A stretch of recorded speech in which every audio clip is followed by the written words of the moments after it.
And here's how I know. Because I've seen Texans do it before.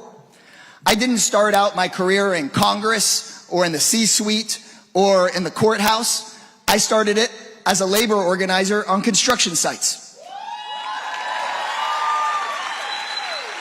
And y'all know what a Texas construction site looks like.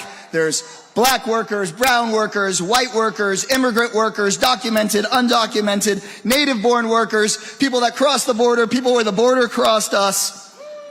And it's a couple hundred guys with at least a couple hundred opinions. But my job was to bring everybody together. And we could all agree, no matter who you were and where you come from, that the guys out there working overtime in the hot Texas sun deserve a raise, and the billionaires in the white, big, tall, glitzy towers could afford to pay for a raise.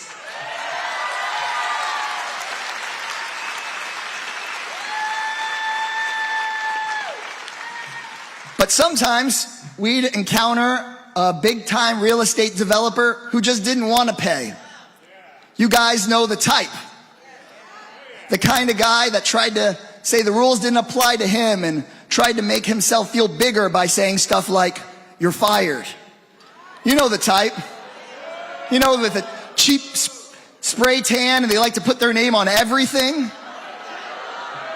The type who got millions of dollars for his business from his dad and then likes to call himself a genius.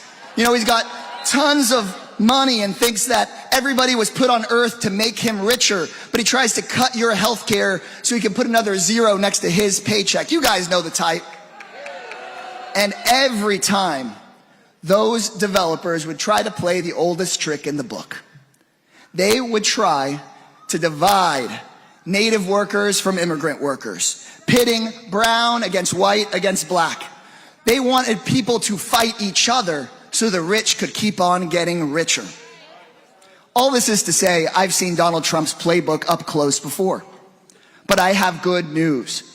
Every single time that working people united and stuck together and didn't fall for the tricks, we won.